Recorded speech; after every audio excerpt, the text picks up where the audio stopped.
May I come in, sir? Come in. Good morning, sir. Morning.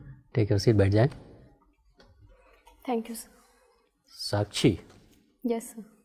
आपने graduation किया है political science और sociology लेके. Yes, sir.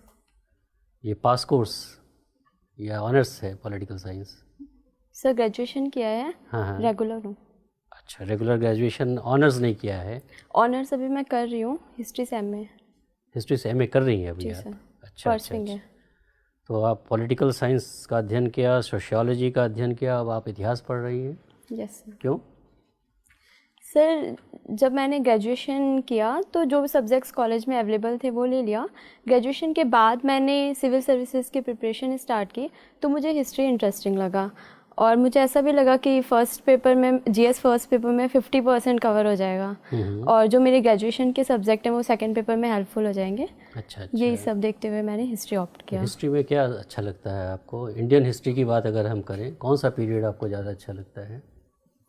Sir Indian history में Indian national movement. Indian national movement. Yes sir. ऐसी कौन सी story है Indian national movement की जो आपको सबसे ज़्यादा इंस्पायर करती है?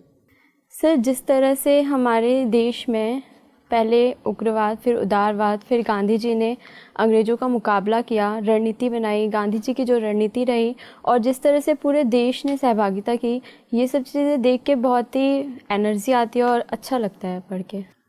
मान लीजिए आप सिविल सर्वेंट हो जाते हैं तो जो भी आपने टेक अवेज है, जो इंस्पायर्ड हो के जो भी आपने सीखा है, समझा है, उसका कैसे उपयोग करेंगी आप अपने जीवन में? Sir civil servant Indian national movement से. हाँ. सर इंडियन नेशनल मूवमेंट से मैंने ये सीखा है कि हमारे समाज में विभिन्न धर्मों के लोग हैं और हमें हमेशा सबको साथ लेकर ही चलना होगा. अगर कभी भी हम किसी एक पक्ष में जाते हैं या वोट बैंक राजनीति इन सब के चलते किसी एक धर्म का सपोर्ट करते हैं तो उसके परिणाम गलत आते हैं. इसीलिए हमेशा सोसाइटी के हर वर्ग को साथ लेके चलना होगा. दूसरा मैंने ये सीखा है कि पीपल पार्टिसिपेशन बहुत रिक्वायर्ड है.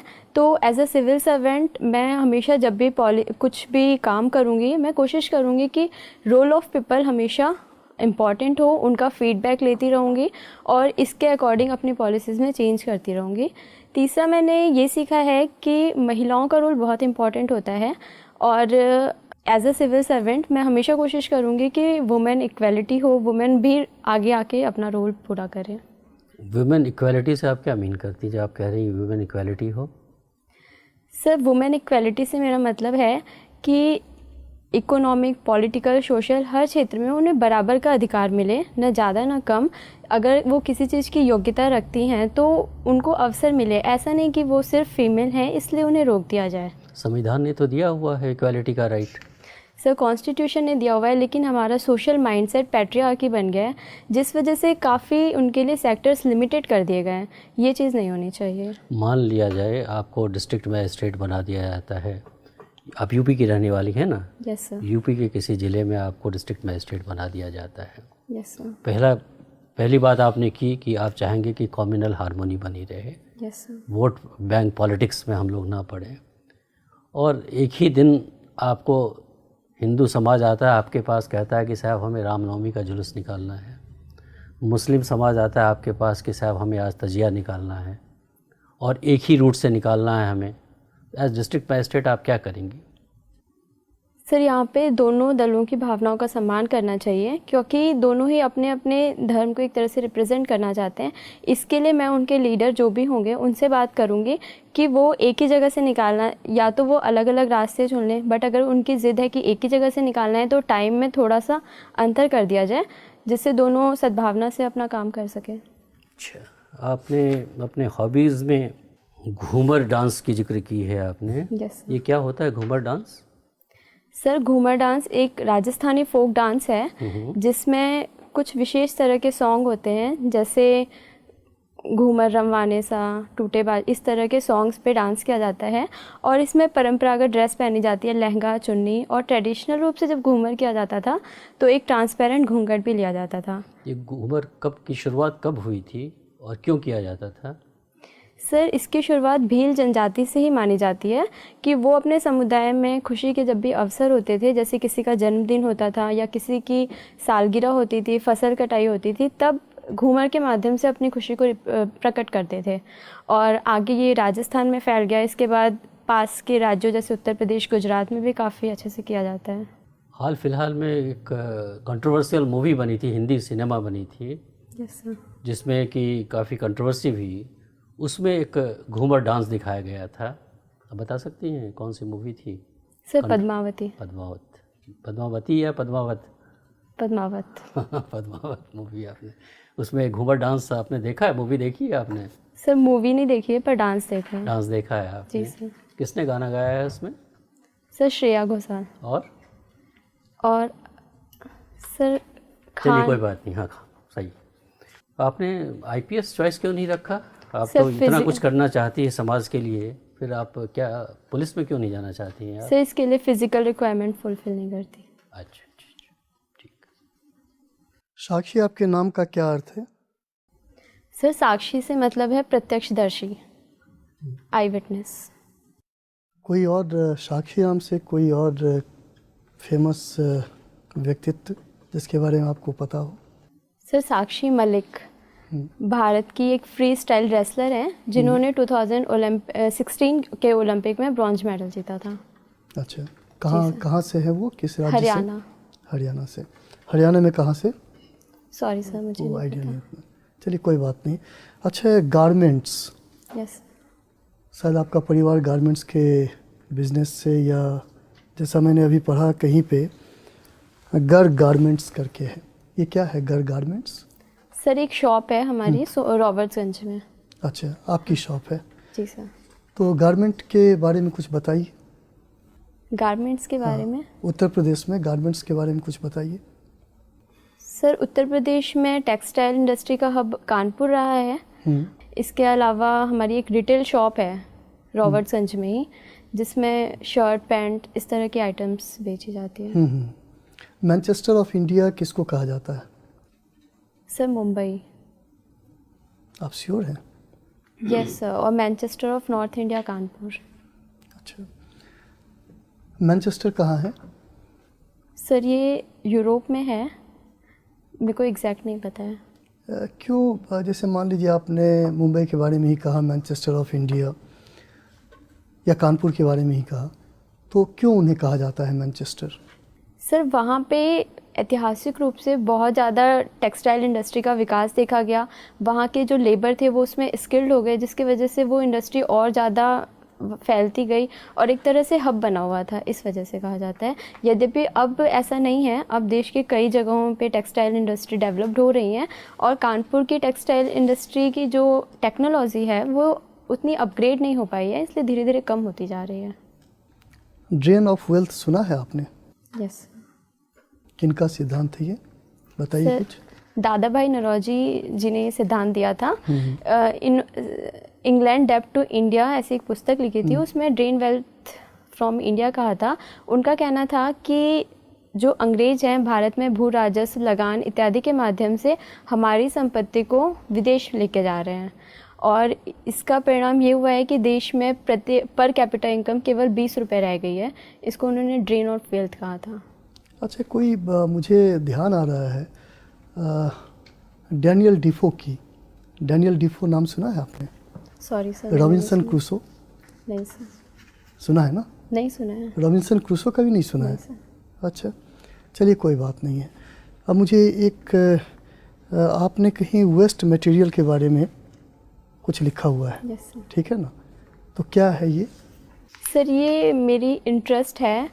मैं स्कूल टाइम से ही हमारे स्कूल में प्रोजेक्ट्स दिए जाते थे कि पेन स्टैंड बनाना है या फिर घर से जो भी वेस्ट मिलता है उससे कोई शो पीस बनाना है। तो ये मुझे बहुत ही अच्छा लगता था बनाना। घर में भी मैंने अक्सर देखा था मम्मी को कि वो बची हुई उनसे एक अच्छा स्वेटर बना देती थी। तो ये मेरे को एक हॉबी की तरह डेवलप्ड हो गया और मैं जब भी मुझे कोई नया सामान चाहिए होता है, मुझे लगता है कि मेरे पास कोई वेस्ट सामान पड़ा हुआ है जिसका यूज़ करके मैं बना सकती हूँ। अच्छा, वेस्ट मटेरियल के डिस्पोजल के लिए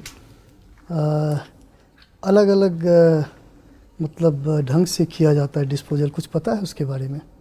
कैसे डिस्पोजल किया जाता है? जी सर, इसके कई तरीके हैं। जैसे एक लैंडफिल करते हैं, ज़मीन में दबा देते हैं। दूसरा इंसिनरेशन होता है कि वेस्ट मटेरियल से हम एनर्जी बना देते हैं, या फिर एक अवायवीय श्वसन के माध्यम से किया जाता है। इसके अलावा एक 4R प्रोसेस होता है जिसमें रिड्यूस रीयूज़ के बाद हम उसको रिसाइकल करने की कोशिश करते हैं, जैसे न्यूज़पेपर, प्लास्टिक, और इससे पुनः दूसरे उत्पाद बना देते हैं। कौन सा कंट्री है जो सबसे ज़्यादा वेस्ट मटेरियल प्रोड्यूस करता है? सॉरी सर, मुझे नहीं पता, इसके बारे में ज़्यादा ध्यान नहीं। चलिए कोई बात नहीं। एक और सवाल का मुझे जवाब दीजिए। समाज शास्त्र में, सोशियोलॉजी में एक सोशल बॉन्डिंग करके सिद्धांत है, कुछ पता है उसके बारे में? सब पर्टिकुलर सिद्धांत के बारे में मुझे नहीं पता है, लेकिन एज जनरल सोसाइटी में अगर देखा जाए इंडिया के परिप्रेक्ष्य में, तो इतने धर्मों, जातिगत विविधता है, भाषाई विविधता है, फिर भी सभी एक साथ रहते हैं, टॉलरेंस के साथ रहते हैं, एक दूसरे के कस्टम को अप्रिशिएट करते हैं। इसको मैं सोशल बॉन्डिंग के रूप में देखती हूँ। चलिए ठीक। अभी आपने, ये आपका पहला साक्षात्कार है? Yes sir. इससे पहले आपने प्री दिया है? जी सर। ओके। अच्छा, जो अभी सर ने सवाल पूछा हो जिसका मैं वहीं से शुरू करता हूँ। आपने कहा सभी लोग बड़े सहिष्णुता से रहते हैं। मैं तो सहमत नहीं हूँ इस विचारधारा से। आए दिन दंगे होते हैं, छोटे छोटे सामाजिक तनाव के ऊपर लोग उत्तेजित हो जाते हैं। और सर ने भी एक सवाल इससे मिलता जुलता पूछा था कि दो अलग अलग समुदाय के लोग जुलूस निकालना चाहते हैं, एक ही समय पर निकालना चाहते हैं। आपने कहा कि हम उन्हें अलग टाइम दे देंगे, लेकिन ये लड़ाई तो उसी बात की है, साथ साथ निकालेंगे। तो कैसे आप उसको हैंडल करेंगे, ये बताइए। मैं आया हूँ, मेरे साथ एक और लोग आए हैं, और मेरा टाइम तो वही है, मैं तो नहीं बदलने वाला। बताइए। और आप उनको कहेंगे कि नहीं सब लोग प्यार से रहिए, तो कहने वाली बात है। मैं तो नहीं मानता कि लोग प्यार से रहते हैं। तो कैसे हैंडल करेंगे आप इस सिचुएशन? सर, अगर वहाँ की मैं डिस्ट्रिक्ट मैनेजर हूँ तो मेरे पास अथॉरिटी है कि मैं उन दोनों को मना भी कर सकती हूँ जुलूस निकालने के लिए। तो यहाँ पे मैं उन्हें पहले एक प्रपोजल दूंगी कि आप लोग इस टाइम पे निकाल लीजिए जिससे लॉ एंड ऑर्डर मेंटेन रहे। बट अगर वो नहीं एग्री करते हैं तो मैं उन्हें मना भी कर सकती हूँ कि आप दोनों को ही फिर परमिशन नहीं दी जाएगी जुलूस निकालने की। जब आप दोनों लोगों को मना करेंगी तो उसमें से एक जो उसका आयोजक है वो वहाँ के जो विधायक हैं उनका भाई है, वो उस कमेटी का चेयरमैन है, और वो बहुत प्रभावशाली है। 70 वर्ष से उसकी सीधी पहुँच है, और वो आपके पास भी बैठता है। उस दिन वो भीड़ उसके साथ है, तो वो भीड़ को देख के और ज़्यादा उत्तेजित हो गया है, और वो आपसे उसका जो एक नजरी लगाव है, जो आपके पास उठता बैठता है। जो डीएम आपके पास कई बार सिफारिशें लेके आया है, आपने उसकी 1-2 सिफारिशें छोटी मोटी मानी भी है। उस दिन वो आपसे ये सिफारिश मनवाना चाह रहा है। विधायक का भाई है, मुख्यमंत्री जी अभी कुछ दिन पहले उसके यहाँ आके गए हैं। बताइए अब आप कैसे मना करेंगे?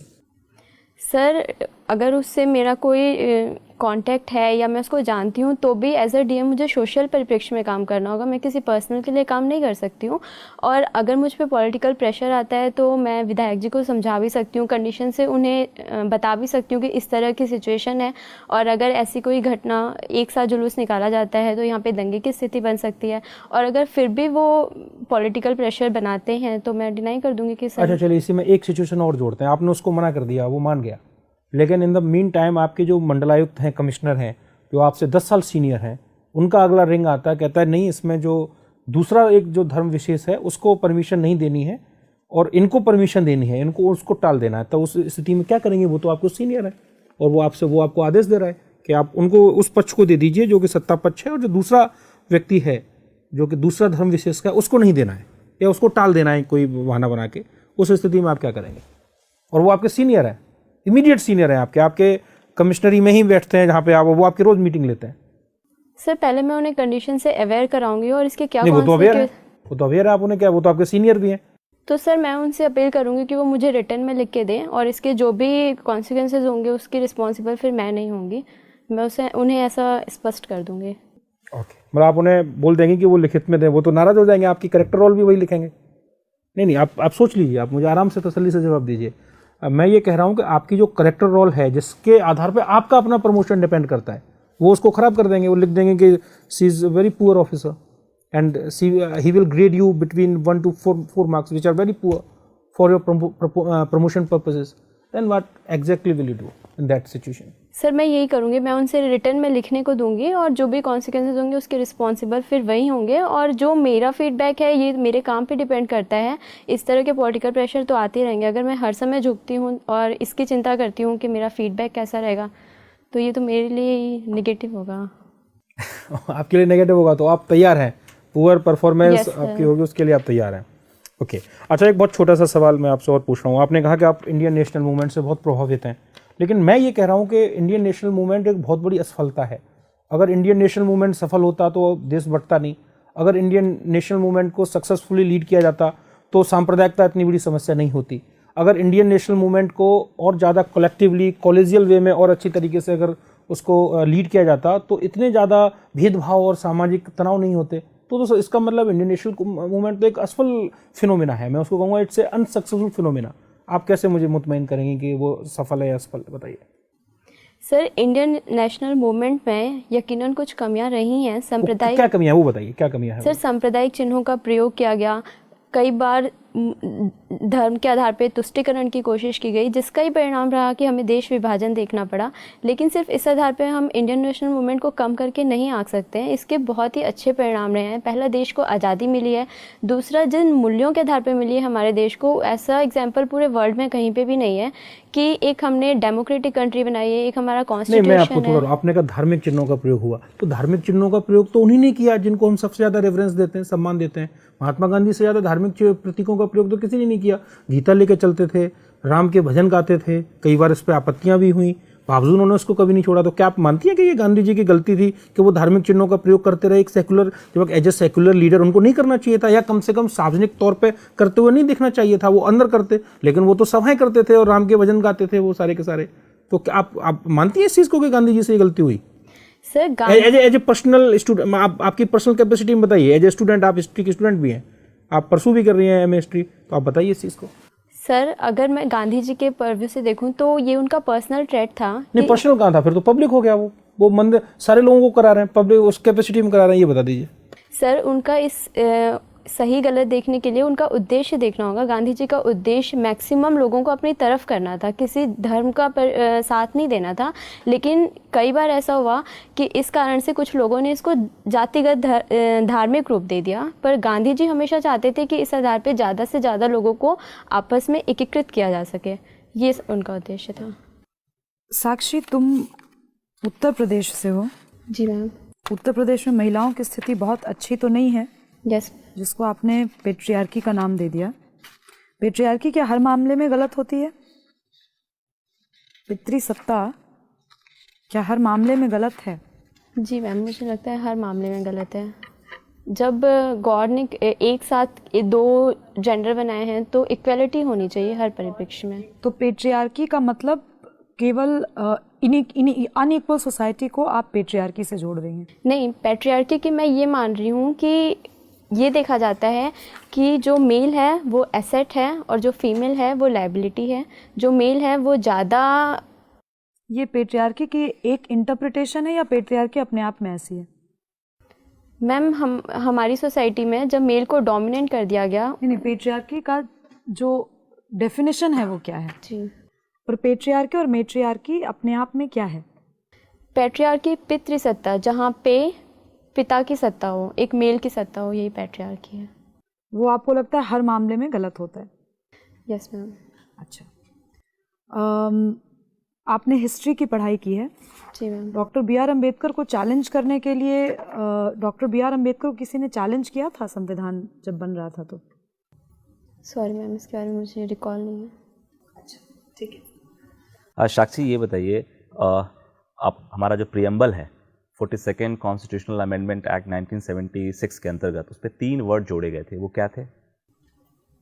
पंथ निरपेक्षता, लोकतंत्र, गणराज्य। मुझे ये बताइए कि इसके पीछे उद्देश्य क्या था? क्या जोड़ने के बाद ही भारत सेकुलर हुआ, सोशलिस्ट हुआ, या उसके पहले भी था? मुझे ये बताइए कि उसको जोड़ने की उस समय तात्कालिक कारण क्या था, क्यों जोड़ा गया? सर, भारत तो हमेशा से ही एक पंथ निरपेक्ष रहा है, लेकिन उसको जोड़ के एक संवैधानिक रूप दे दिया गया कि हम अपने डॉक्यूमेंट्स के माध्यम से दिखाना चाहते हैं कि भारत एक पंथ निरपेक्ष देश है। इसका कोई धर्म नहीं है, लेकिन ये हर धर्म के साथ इक्वलिटी के साथ बिहेव करता है। उसको एक डॉक्यूमेंट्री स्वरूप दे दिया गया जोड़ने से। अच्छा, ठीक है। अच्छा, आप मुझे ये बताइए कि नक्सलिज्म एक विचारधारा है। जी सर। ये अभी जो चल रहा है भारत में, इसके पीछे की विचारधारा कौन सी है? वो किससे इन्फ्लुएंस विचारधारा है नक्सलिज्म? सर, नक्सलवाद की प्रॉब्लम एक ऐतिहासिक है, कम्युनिस्ट पार्टी ऑफ इंडिया से है, जो कि माओवाद की विचारधारा से प्रभावित थे। और कम्युनिस्ट पार्टी ऑफ इंडिया में कुछ लोग सत्ता में आते हुए अपने उद्देश्यों की पूर्ति करना चाहते थे, तो उसी में एक दल था जो इससे सहमत नहीं था और उन्होंने अलग होकर नक्सलवाद का गठन किया। और ये प्रॉब्लम हमारे देश में जहाँ जहाँ देखी जा रही है, उसके पीछे पावर्टी, अनएम्प्लॉयमेंट, ये मुख्यतः रीज़न रहे हैं। जो मेन स्ट्रीम पॉलिटिकल पार्टी है कम्युनिस्ट पार्टी ऑफ इंडिया जी सर। और जो नक्सल मूवमेंट चल रहा है, दोनों में क्या अंतर है? Sir, communist party of India एक वैधानिक रूप से अपने उद्देश्यों की मांग करती है, पूर्ति करती है, लेकिन नक्सलवाद हिंसा का सहारा लेता है और एक नॉन स्टेट एक्टर है।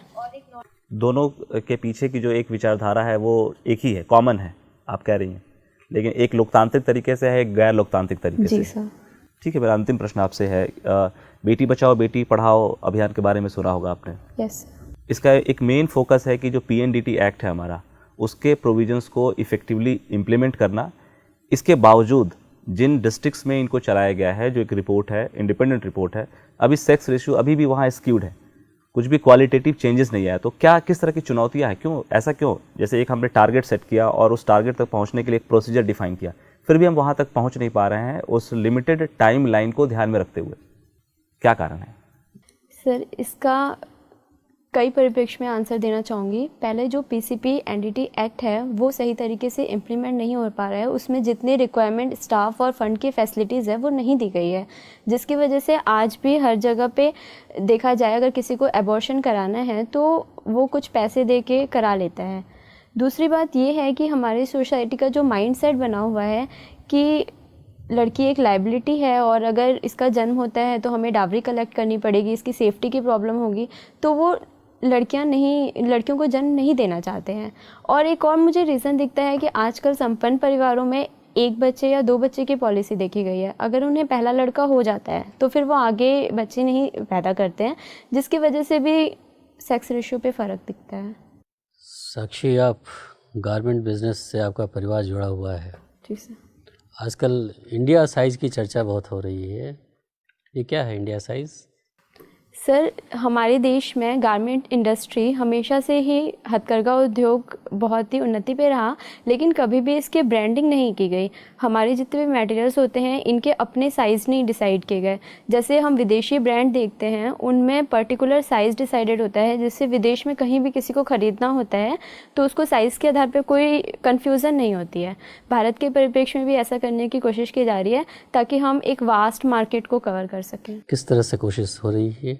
सर, इसमें इंडिया साइज़ बनाया जाएगा कि हम अपने मानकों के आधार पे 30, 32 जो भी साइज़ हैं उनको डिफ़ाइन करेंगे और उसको एज अ डॉक्यूमेंट्री प्रेजेंट करेंगे ताकि जो परचेज़ कर रहे हैं उन्हें आसानी हो। ऑनलाइन भी परचेज़ कर रहे हैं तो उन्हें आसानी हो। किन्हीं 3 देशों का नाम बताएं जहां ऑलरेडी स्टैंडर्डाइज हो चुका है।